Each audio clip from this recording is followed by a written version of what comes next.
Donald O'Connor, the star who had all of Hollywood rolling with laughter, passed away quietly in 2003, his heart stopping at the age of 78, as if taking an untold secret with him. The man with the immortal smile in Singin' in the Rain, whose dance steps melted the hearts of audiences, departed in solitude. He once had it all: fame, legendary roles, the bright lights of the stage. But behind that smile was a silent tragedy. He hid the pain from a childhood full of loss, nights of alcohol addiction, and the ruthless pressures of Hollywood. He was a tragic figure, rich in inner depth, always smiling to hide the tears. Could the shadow he whispered about to friends, something that seemed to watch from backstage, have anything to do with his mysterious death? Why did a man who brought joy to millions of audiences end up like that? Stay with me to uncover the true story of Donald, from the lights of the stage to the final shadows. Chapter 1. Smiles on stage, tears backstage. Picture this: a vaudeville stage in Brockton, Massachusetts, back in 1927. Under those glaring lights, John Chuck O'Connor is tumbling around to the sound of applause and cheers. Then suddenly, he collapses from a heart attack, his body lying still amid the scattered props. The 6-month-old baby, Donald O'Connor, is being held in the arms of the theater manager, watching from backstage, with the lights shining right into his eyes. That was the moment that shaped his lifelong obsession with death on stage, a vague fear that followed him all his days. Donald was born in Chicago in 1925, the youngest in a large family where his father was a talented acrobat and his mother, Effie, rode horses and played piano on stage. They traveled in an old REO truck, loaded with props, kitchen gear, and makeshift beds. Folks called them the royal family of vaudeville. But inside that rickety old REO were people living fast, living rough, and living in fear of tomorrow. Donald first stepped onto the stage at just 3 days old, lying quietly on the piano bench next to his mother. And by 13 months, he was earning $25 a week, dancing the black bottom and pretending to tumble. They performed all over Illinois and New England, bringing joy to audiences, but facing constant uncertainty themselves. For them, the stage was home, until the streets outside became the burial ground for dreams. In 1927, a car plowed into Donald and his sister Arlene as they tried to cross the road in Hartford, Connecticut. Donald was lucky to survive with just some injuries, but Arlene didn't make it. Just a few weeks later, the memory of his father collapsing onto stage still haunted them. And then, in 1939, his brother Billy died from smallpox, forcing the family to cancel a tour to Australia. These back-to-back losses made Donald grow up in the blink of an eye. His mother Effie couldn't perform anymore because of her grief, so the boy became the main breadwinner for the family. They kept touring just to pay for burials, staying with relatives in Danville, Illinois, when the shows ran out. Donald's state of mind back then must have been full of turmoil. That little boy studied in damp dressing rooms, practicing his spelling with worn-down pencils, amid the smell of makeup powder and forced laughter. Every word was an effort to hold on to a childhood fading into the background. And when he wasn't studying, Donald tried to control the world through mischief with the lights. Once, he used a BB gun to shoot at the stage lights, just to see what would happen if he took charge of the light. That thing that had taken his father away. Adults just chuckled at it. But later, a psychiatrist described it as a craving to control the light. His mother Effie tried to support him, teaching him basic dance steps, but she was struggling with the pain of losing her husband and child. His remaining siblings, like Jack, taught him vaudeville tricks, but they too were under heavy pressure to make a living. Donald often cried quietly backstage, feeling helpless as he had to clown around for the crowd while his heart was full of mourning. During performances, he'd glance involuntarily toward the dark wings, where he'd once seen his father standing and smiling, creating a chilling sensation, as if that shadow was still there. His early emotional life was tied closely to family, but the losses made him yearn for a more stable love than ever before. The few enjoyments were days playing with cousins in Danville, shooting rats along the river with a .22 rifle. A family friend recalled that Donald once whispered in the dressing room about his father's shadow watching him from the stage, as if that memory never left. This odd behavior made folks wonder if it was the first sign of the fears to come. But were those losses the start of a chain of tragedies that pursued Donald, making him always anxious about sudden death like his father's? Chapter 2, Hollywood Lights, Shadows in Pursuit. And then, that anxiety followed Donald as he left the vaudeville stage and stepped into the glittering but unpredictable world of Hollywood, an 11-year-old boy, hair tousled, sweat not yet wiped away, standing in front of the camera for the first time in Hollywood. People laughed, clapped, but Donald looked in the mirror and quietly asked, "Who am I playing here?" Donald had a small role in Melody for Two, though the scene was cut, and then he signed a contract with Paramount. His first credited role was in Sing You Sinners in 1938, playing the brother of Bing Crosby, who was impressed by the boy's talent and introduced him to the film world. Over the next 2 years, he played a series of mischievous kid roles, from action to musicals. It seemed every director wanted to capture that same smile. By 1941, he signed with Universal, becoming a teen idol through musical films like What's Cookin' and Private Buckaroo, starring with Gloria Jean and Peggy Ryan, a youthful trio that captivated audiences. Success came quickly. Universal pushed him to A-list status before he turned 18, filming a string of movies before he enlisted in 1944 for World War II.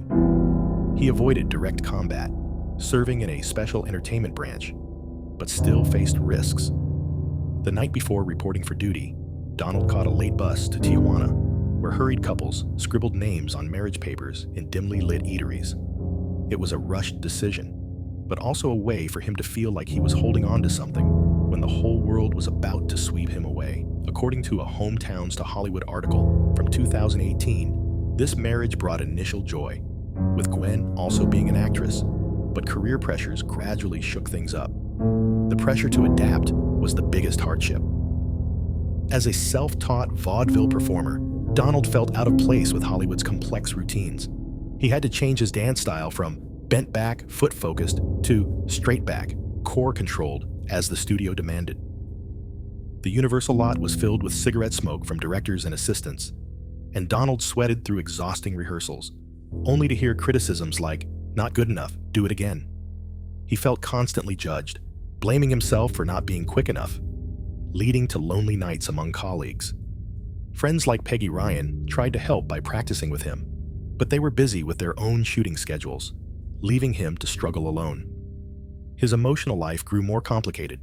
Marriage to Gwen brought initial warmth, but his time in the service led him to start drinking to forget the stress.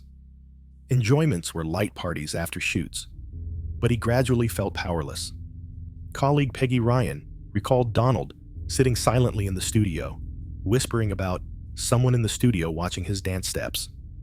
Once, he stopped mid-rehearsal, sweat still fresh, eyes fixed on a corner behind the camera. "There, someone's recording every kick I make," he said softly to Peggy. But when they looked, the corner was empty. This behavior made folks wonder if it was a sign of the impulsive choices to come. Was it right then that Donald could no longer tell apart, where the director's gaze ended and the invisible stare began, from something shadowing him from backstage? And if that marriage was the lifeline he grabbed in panic, what made it sink too? Chapter 3, The Cost of Fame's Peak.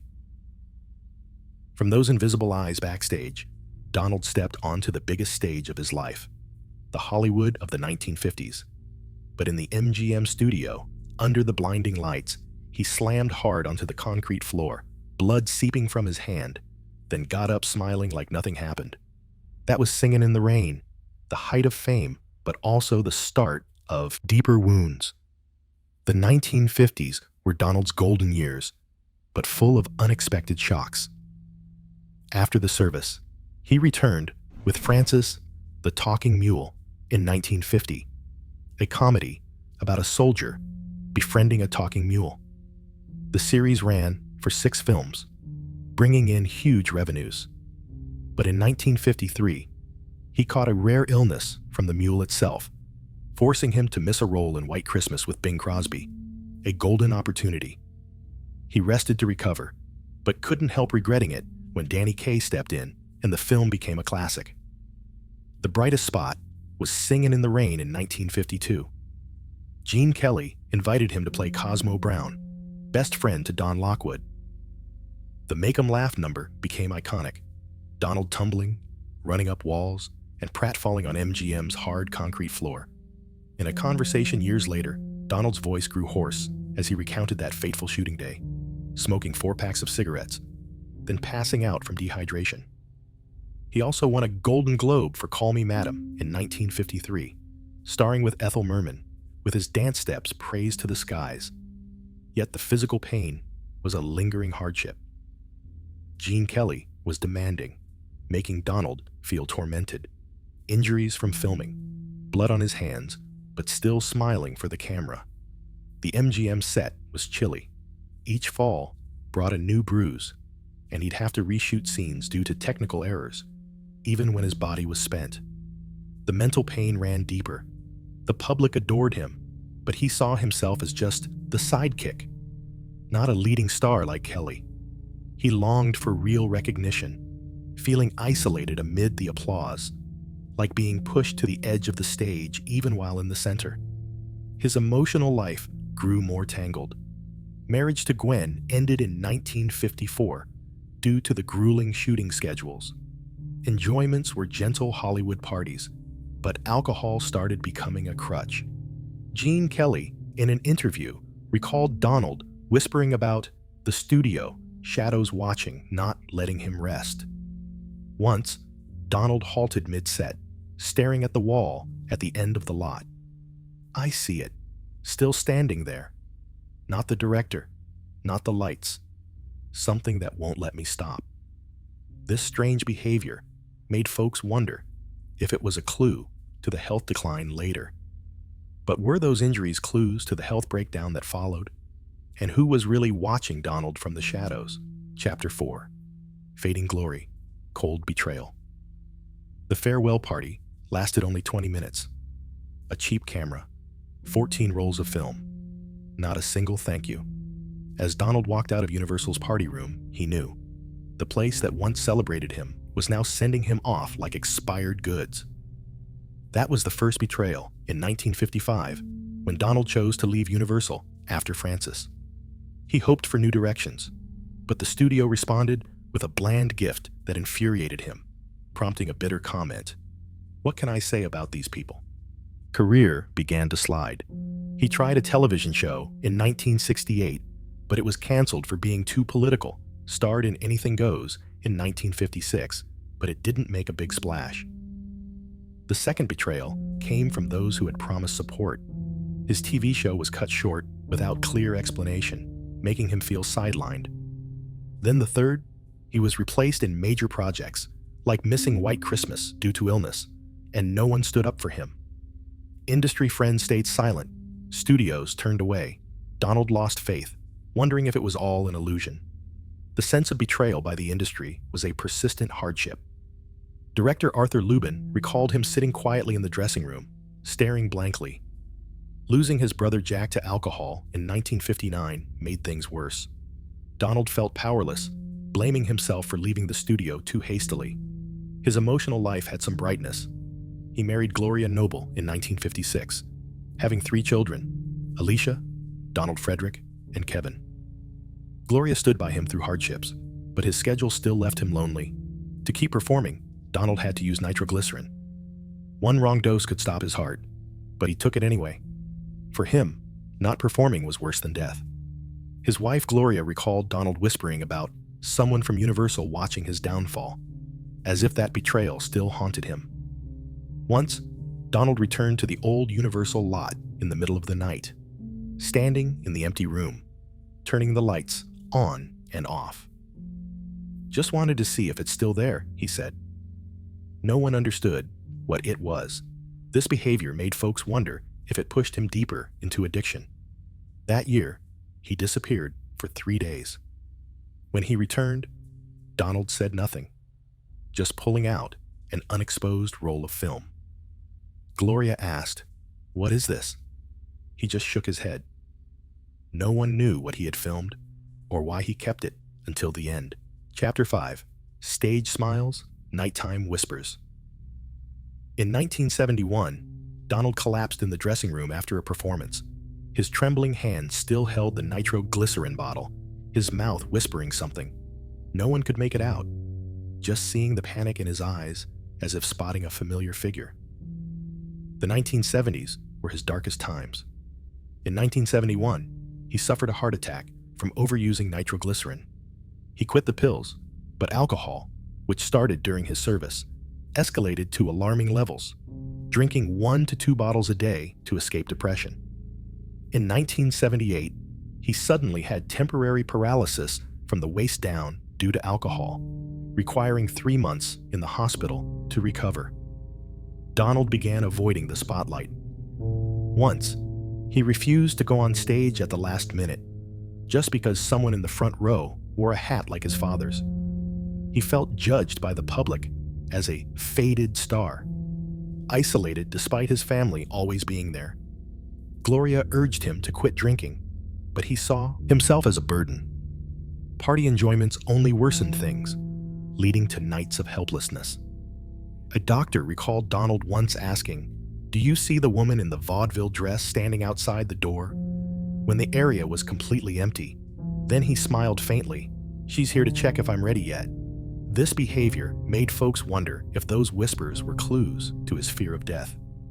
Years later, they found a torn page in his diary with just 2 handwritten words left. Final night. Who or what haunted Donald until his last breath? Chapter 6. Performing to live, dying in silence. In January 1994, a 6.7 magnitude earthquake shook Donald's home. The house swayed, nearly falling into a ravine, stopped only by a large tree. Donald held Gloria tight, his heart pounding like a drum. Later, he said, "I thought that was the end." The 1990s saw Donald's health worsen. In 1990, he had successful quadruple bypass heart surgery. In 1999, he had double pneumonia, but recovered and continued guesting on Frasier, starring in his last film Out to Sea in 1997 with Jack Lemmon. Each dance step in his later years was like a challenge to death itself. On the Frasier set, he once tripped and laughed it off, saying, "Just making sure my legs haven't fallen off yet." Despair was the final hardship. He kept performing to prove his feet could still move, but his mood grew increasingly gloomy, feeling judged by age. His family supported him fully, but he was lonely in his private thoughts. The few enjoyments were time with grandchildren. Donald often sat alone in front of an old photo of the family on stage. He'd mutter to the faces in the picture, especially Arlene. "I miss the lights," he once said, "but I miss even more those who are no longer under them." Before passing in 2003, he suffered heart failure at the Woodland Hills Hospital, his will directing that belongings be sold for charity. When he died, Gloria found an unlabeled VHS tape in the closet. She's never dared to play it. On the case were 4 words: "The end not yet." Conclusion: a legacy still shining, mysteries unresolved. "I don't dance much anymore," Donald once said, "but enough to prove my feet still move." A simple statement, but behind it was a lifetime of running from death, battling the past, and striving to survive under the lights. You see, Donald O'Connor left behind an incredible legacy. He was an icon of dance and humor, with 2 stars on the Hollywood Walk of Fame, one for film, one for television. But he had 2 stars on the Walk of Fame. Yet he once said, "The stars out there shine brighter in my heart." He influenced through Singin' in the Rain, where Make 'em Laugh still amazes audiences with his extraordinary talent. He won an Emmy, a Golden Globe, and inspired resilience. From a boy who lost his father to a star who overcame addiction and illness, his legacy teaches us that fame comes at a steep price. In the context of Hollywood from the 1930s to 50s with its harsh studio system, pushing child stars like Donald into endless labor, hiding pain behind fake smiles, we learn to value health, family, and realize that glittering success can't replace real love. He was wealthy from films, but died at age 78, highlighting the contradiction. Dazzling glamour, but tragic sorrow. Now, about those mysteries, the whispers from friends and family about someone watching him. Was it studio pressure, haunting memories of loss, or a hidden conspiracy leading to heart failure? I'll leave that for you to ponder. Go back and watch his films. Share your thoughts in the comments. Thanks for listening. Donald's smile reminds us that behind the joy, there are always private stories. When the final light goes out, Donald O'Connor leaves a dance, a smile, and a question. Who watched him from backstage? From the first day to the last minute?